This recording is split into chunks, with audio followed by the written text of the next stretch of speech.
Okay, hello again.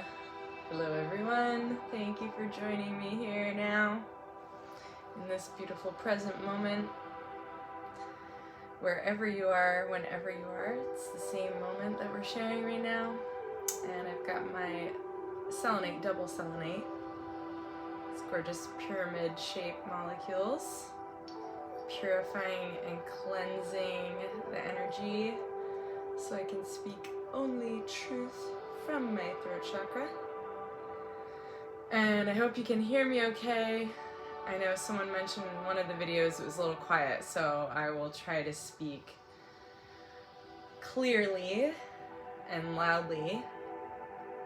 And I'm setting my intention to serving the highest good for all, to speak only truth and the highest vibrational truth that I can possibly share through this vessel of my beingness. And I've got some galactic music playing to set the stage. And this video has been a long time coming, but it feels important to share it because these are important stories of my life. But by verbalizing them, I'm releasing the energy to the ether so that I can let go of these stories in a way, and I can move on to write more beautiful stories. And as consciousness, I feel like we are craving more and more intricate, more beautiful stories all the time, as much as our consciousness can possibly handle to manifest. So I'm gonna move throughout time, back and forth, all over the place, because that's how I put the pieces together myself. So whenever I tell these stories to others, I tend to go forward and backward, and you'll understand more why as we go. So where to begin? So 3.5 years ago, it was June of 2020, and the world was shifting majorly, and I had bought a van to build in Maine with my dad's tools and my dad's guidance, but I said, okay, I'm gonna finally do my camper van conversion that I've been wanting to do for a while. And so I bought a van, a pretty much empty van, and I drove it from California, where I was living at the time, all the way across the country to Maine, where I was born. And I got out there, and about 6 days in, there was a major shift in my family, and long story short, my sister got a QHHT session, quantum healing hypnosis therapy, invented by Dolores Cannon, or intuited, or constructed, however you want to say it. She birthed this therapy into the world. And my sister was really excited. She said, oh, come listen to my session with me. And I was like, sure. And I sat there, and she started playing the recording, and I thought, oh, this is a really nice guided meditation. Why don't I just sit here and meditate? And little did I realize I was hypnotizing myself and guiding myself on my own QHHT journey. And if any of you out there have tried this, you might know that, or if you've tried it, you know that it can really, really open up your mind to reliving parts of your past, or whatever part of your life or past life for some people. There's all sorts of things that come up, but it can really open our eyes to things that our subconscious is really, really ready to bring forth.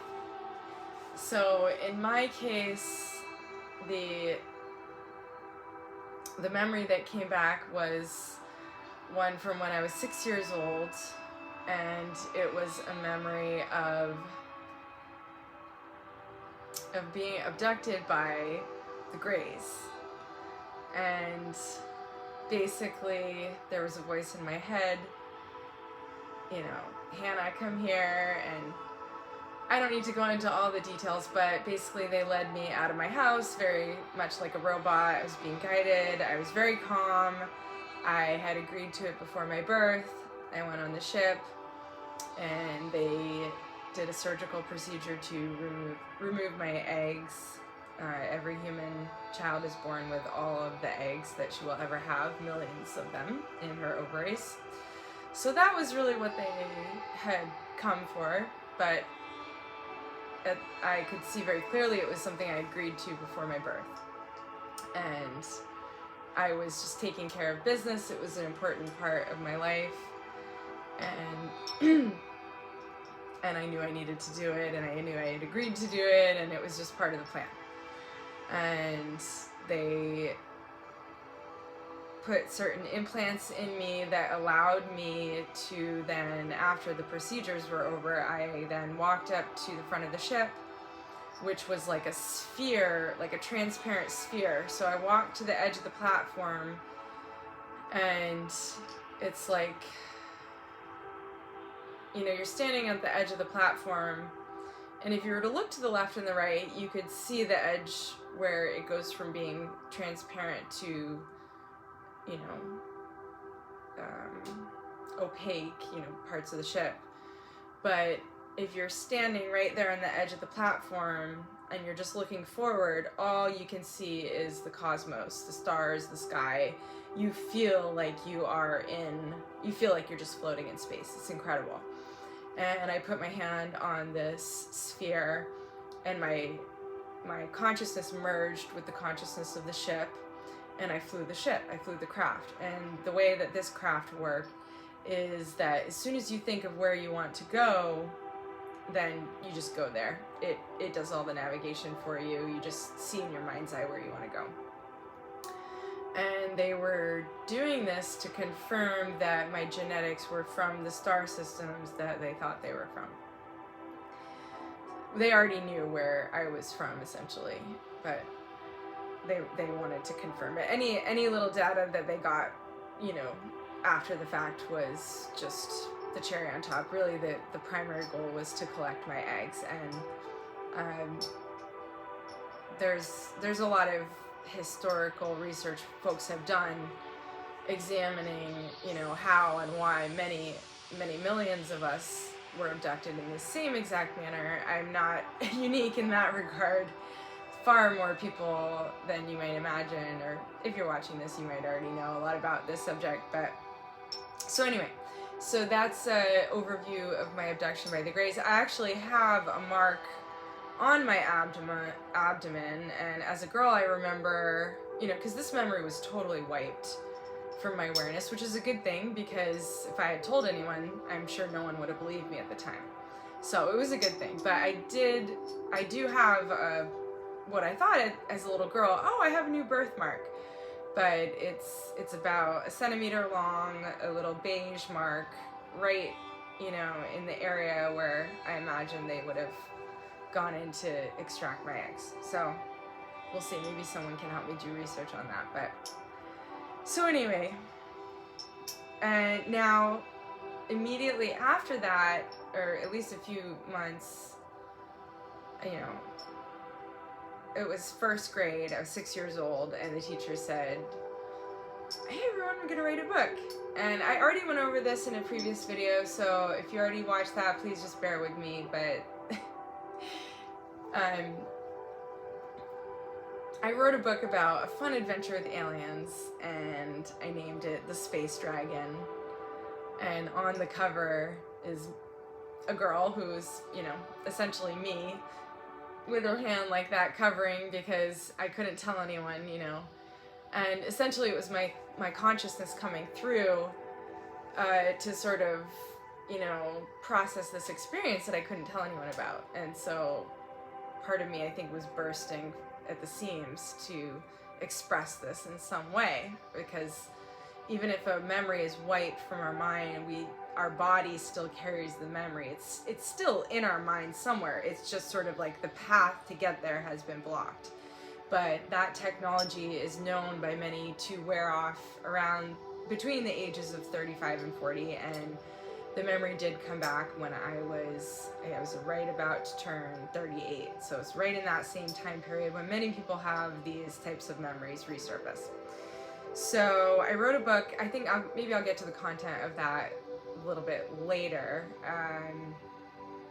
Now, about a couple of years prior to my memory coming back, so probably around the time I was 35, 36, yeah, I think it would have been 36. I was living in the California Bay Area, and I watched a documentary about aliens and UFOs.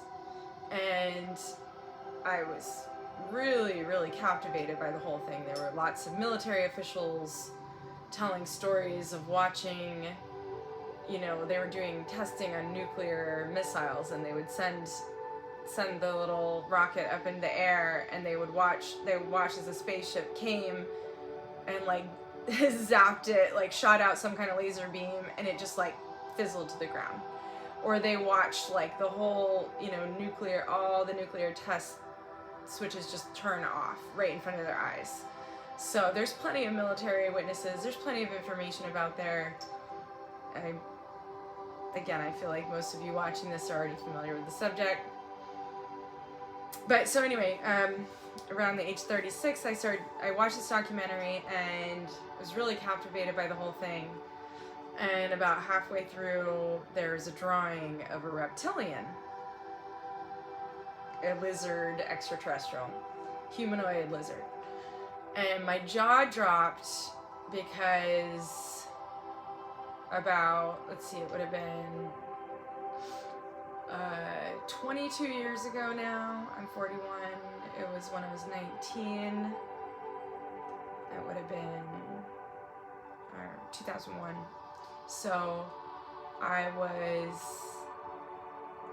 my jaw dropped when I saw this in the documentary, because when I was 19, I saw a man transform from a human to a lizard extraterrestrial. And at the time, I didn't know anyone else had seen these things. I mean, for years, I just tucked the memory away. I didn't know what to do with it at the time, or for many years after. But when I watched the documentary, I saw the drawing, and they were talking about it. I said, oh my God, other people have seen these things. What the heck? I need to find out. So because when the experience happened, the internet didn't exist. So just to rewind a little bit and just go over that experience, I was 19. I was healthier than I had ever been in my life. I was really, really rising up to just try to get as healthy as I could, and at that point I was on a spiritual path, you could say. And I was at the health food store and looking at the flyers out on the little corkboard, the little community board, and I saw a little poster, and it said, I can help you access your higher self. And I'm pretty sure that was all that it said. It had a triangle, a triangle with orange fading up to yellow, and might have been yellow fading up to orange, but I'm pretty sure it was orange fading up to yellow, and with a name, and it was Dan, and it had the phone number.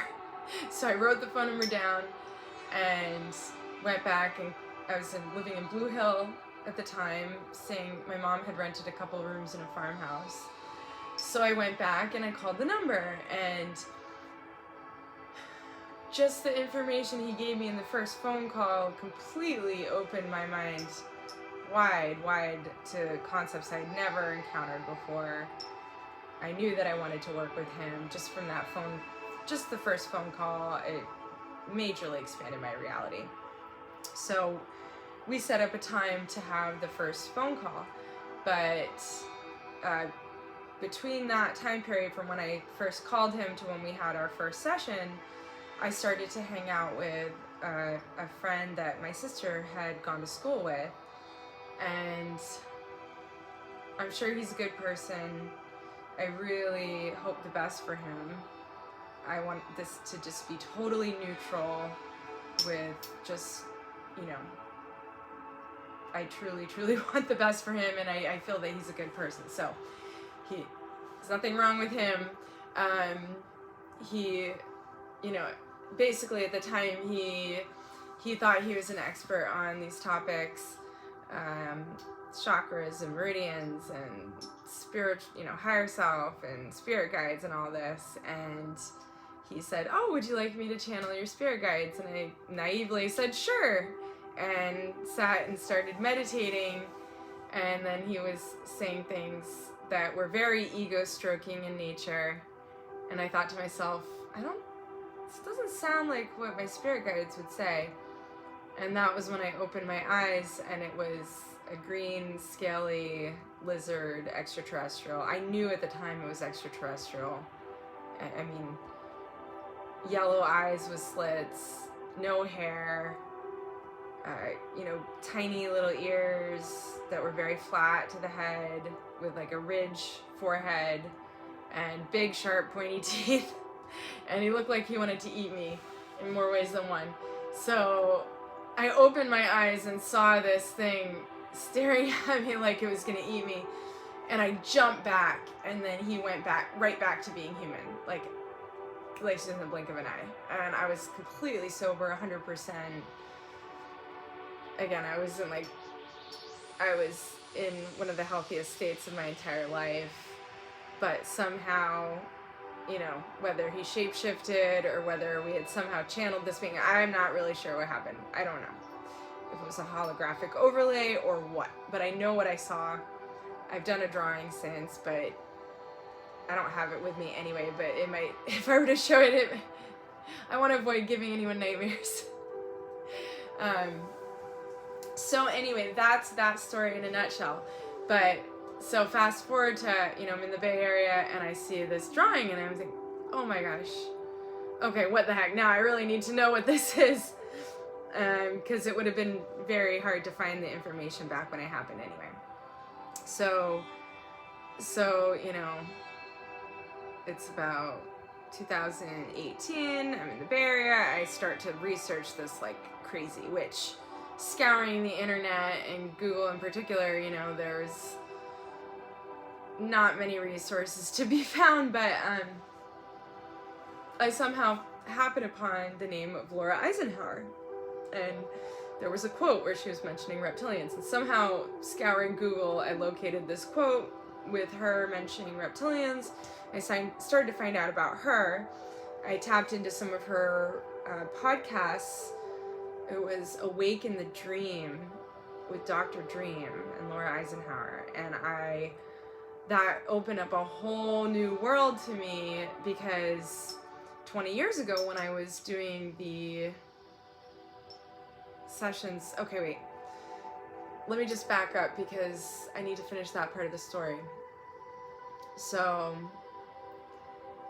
when I saw the reptilian, and then I think it was the day after or a day or two after, and I had the session with the metaphysical advisor, and he told me, the first thing he said, he was like, whatever the heck you're working with, you need to stop. That is not good. And I was like, oh my gosh. I told him what had happened, and you know, that was that. I knew it wasn't good. I told my friend I couldn't talk to him anymore, and he let out sort of a cry, I guess you could say, you know.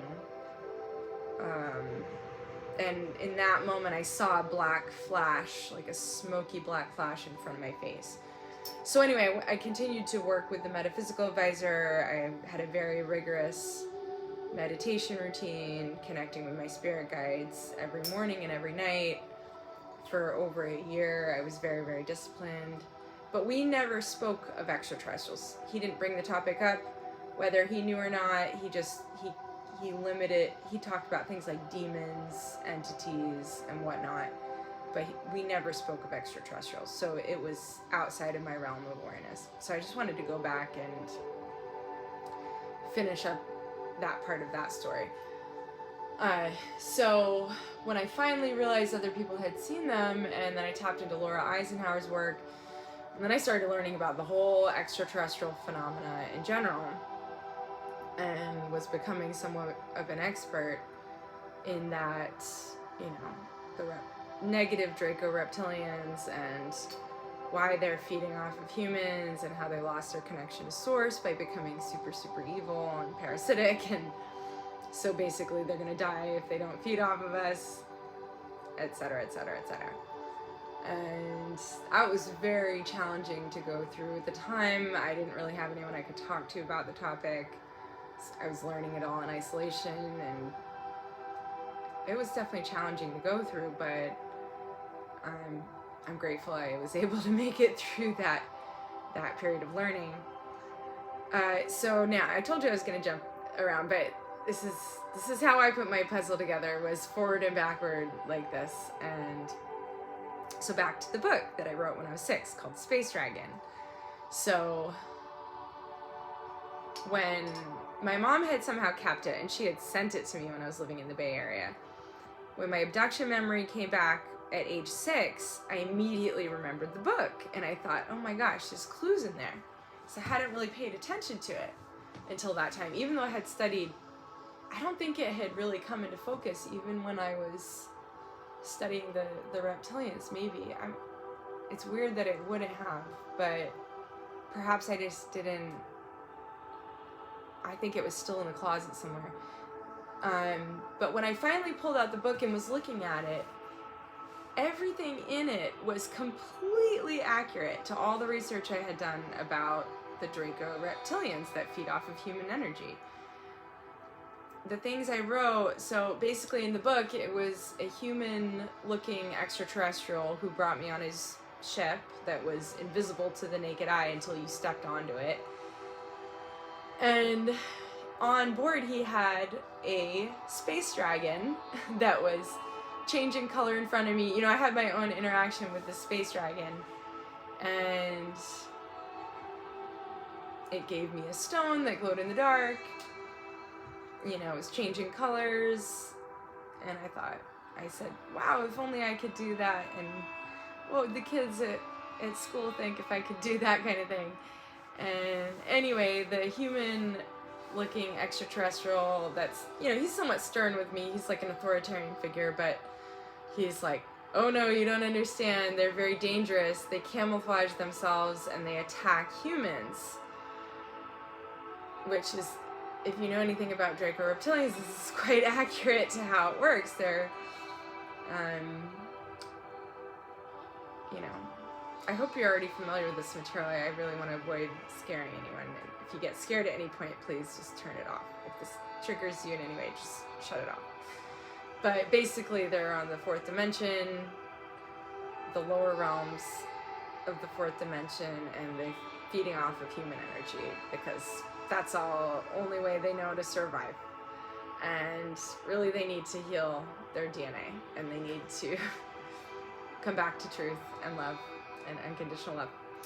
But anyway, there are other details in the story that were incredibly accurate. Like, he told me that these space dragons eat giggleberries. And I said, what's a giggleberry? Do they make you laugh when you eat them? So for me, looking at that now, it seems very clearly a metaphor for loosh, which is the name of the energetic drug that they need to survive, that they take from humans, the life force energy that they steal from us because they lost their connection to source. So I say, oh, what are giggleberries? Do they make you laugh when you eat them or something? And he tells me they're very expensive. They're 2 Googles a pound, G-U-G-L-E-S. And I wrote this book in 1988, Mrs. Bickford, first class in Grand Street Elementary School on Grand Street in Winslow, Maine. This is way before Google had even, I can't even imagine that they would have even started. I think it was at least like 2000 before it became aware in the public, maybe after that. And I think the founders were pretty young when they developed it, so I think they would have been teenagers at most. And if Google did exist, it was... Anyway, I was talking about Google in 1988 as a large form of currency, which there's more I could say about the connection to my life at the time, but let's just leave it at that. I had a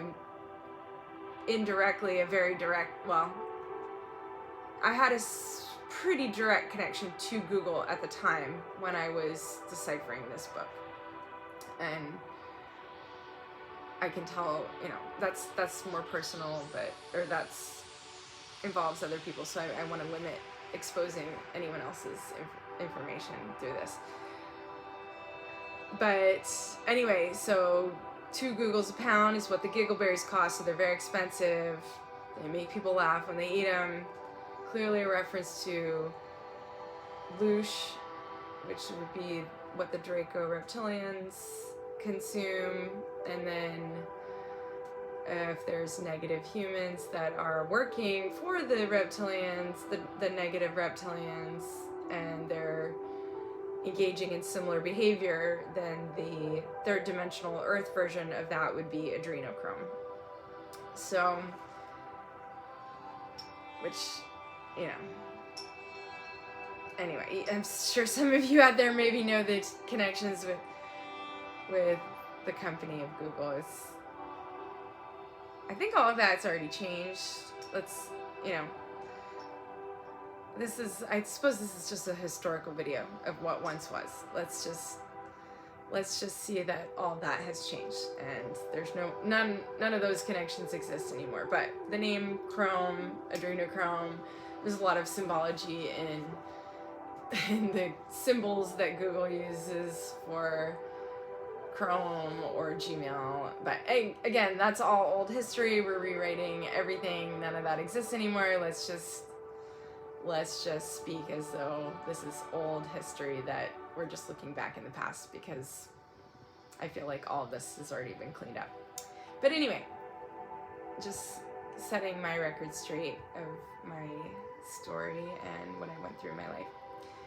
So the other thing I said in the book was that, or this benevolent human-looking extraterrestrial was explaining to me that these space dragons, he said, there's nothing special about them. And so after doing all this research on the Dracos, I knew quite obviously that he was talking about the fact that they had lost their connection to source, because this is what makes us humans so special, is our direct connection to source in our hearts. This is very, very special. This is the most precious part of every one of us, is this portal directly to source creation, source creator, the quantum field, quantum source, the ether, however you want to think about it, God, love, just this oneness that we can tap directly into and create from this portal in our heart. And that's a big part of what makes us so special, is our ability to create with this direct connection to source in our heart. So anyway, most likely there was more in the book. There's probably more that's relevant, but anyway, I think that's pretty much everything. I just felt like, I'm getting really into this topics of phase conjugate physics and the Planck-Fire formula, and designing my own spacecraft and building a meditation chamber with, my new friend Scott, old friend from a past life. We're going to work together to build this meditation chamber that is essentially the same exact spacecraft design that I've been working on, intuiting memories from the past, memories from the future. It's all the same, but it's basically like the arm of a star. If you take a 5-pointed star and you separate it into 5 pieces, it's like a diamond with an elongated part at the top. And so I've done many drawings of this, and Scott just materialized out of nowhere, telling me about this meditation chambers that he wants to build with completely natural materials. And so anyway, so that was really mostly what I wanted to share. Just, again, to be more transparent about who I am, how I got here, You know, in the past 3 years, I've been researching a lot of really advanced health technologies, longitudinal, some people call them scalar wave generators, but it's more accurate to refer to them as longitudinal wave generators, the term scalar just being somewhat confusing or somewhat imprecise, whereas longitudinal wave generators is much more precise. And stem cell activation patches, and learning about how to work with materials like copper and crystals, and being on the path to be an inventor myself someday, quite soon, most likely. And so basically having this memory come back of when I was abducted at 6, it really rocked my world in such a major way. I shifted everything in my life. I started traveling. I was living out of vehicles. I was living out of my 4Runner, and then I was living out of a van, and then a different van, and I traveled all around America 8 or 9 or 10 times. I spent time in Sedona, I spent time in Shasta. I started to meet lots of other people that had experiences like mine. I've had encounters with Sasquatch, hearing them at a distance, being able to see them through my mind's eye. Some really, really profound encounters with Sasquatch, and including initiating other people as I was initiated my first time. Being able to see vortexes in my mind's eye. You know, since that memory came back, it's just been a process of really remembering all of these abilities that I have, my own intuitive abilities, lucid dreaming, clairvoyance, clairaudience, clairvoyance, which is also known as remote viewing. Same things. Like, I'll have dreams, and then it will happen that day. You know, things that I saw in my dream will happen, or I'll have an idea for a fictional story that I'm writing, and I'll have a vision of a character, and then, for example, you know, I had a vision of a character that emitted blue light as a baby, and that's how she got her name as Blue. And the following day, I met a woman who described how her mother saw that she had this ability from when she was a baby. She opened the door and saw her daughter emitting light. So this stuff is real. Telepathy is real. I've experienced that many times, and it's all getting stronger. So, but anyway, overall, I just wanted to share my extraterrestrial experiences and understanding those experiences, and really, really, truly comprehending those experiences, what they mean for me, why did they happen, why am I a part of this, has really opened up a whole new world for me and helped me get to this point where I am now, really, really wanting to learn. You know, when you start seeing your own spacecraft, and, you know I designed it, whether that's in the past or the future, doesn't matter. And it's like, there's a part of me that's like, okay, how do I do, like, I don't have it here now, so I want to, you know, how do I build it? And then I suppose when we have such strong intentions like that, it leads us to meet the people we need to meet and learn the concepts we need to learn.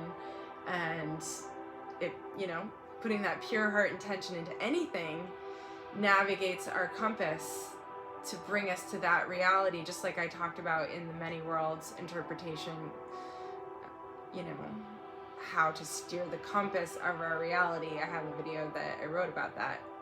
And when we really, really want something in our heart, and we picture it in our mind's eye, and we picture how good that's going to feel, we direct our life in the trajectory to bring us to that reality, because we're creating all of this in our mind's eye all the time. And ask for it and it shall be given, or ask for it and you shall receive, or however that expression goes. Okay, thank you all for listening, and I hope that you enjoyed this story time, this episode of Her Story, My Story, and definitely looking forward to hearing your stories. Where are they? I know they're out there. And if you all have some stories that you want to share with me, let me know. And we're starting a study group more to be shared on that coming soon. I'm also gonna have a February 17th. I wanted this next, I'm doing something the 17th of every month, and my goal for the 17th of February is to be all about transportation. So I think there will be, you know, a human verbal conversation with folks that are interested in talking about that, but there will also be a component of a guided meditation where we basically take the path with our consciousness that these future trains and spacecraft will take around our planet, through our planet, to the sun, to, you know, different parts of the galaxy. And that's something that you all can access at any time just by watching that video.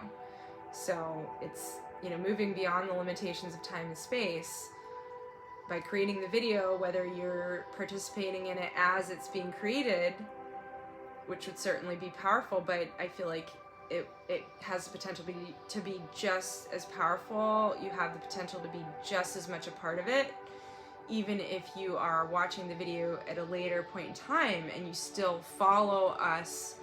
You don't follow us, you join us on this journey. And my vision is that some people will be holding, I think everyone has a unique role, and it's up to you to decide where do you want to be? Do you want to be at a fixed location in the center of the earth, in the heart of the earth? Do you want to be in the heart of the sun, holding these coordinates, holding the energy at these coordinates while the rest of us are flying through? Or do you want to be with a group of people circumnavigating the globe and flying through this toroidal energy field of the earth? As we come up to the center, we fly down through the center, and we come out and we do an infinity loop, like basically 8 times. And so there's more to it than that, but I'm just sort of setting the stage for what's yet to come. And then March 17th will be focused on sacred geometry building and phase conjugate housing, phase conjugate building materials, building with plank and golden ratio. And there's a real world project coming up related to that I already mentioned just a little bit when I was showing you my Shungite pyramid. Okay, all right, I think I've gone on long enough for now, but it's been years that I've been wanting to share those stories in video format. So this video has been building for a long time. And yeah, all right, love you all very much. Thank you for joining me. Until next time, I will see you later. See you in the astral, see you in the ether.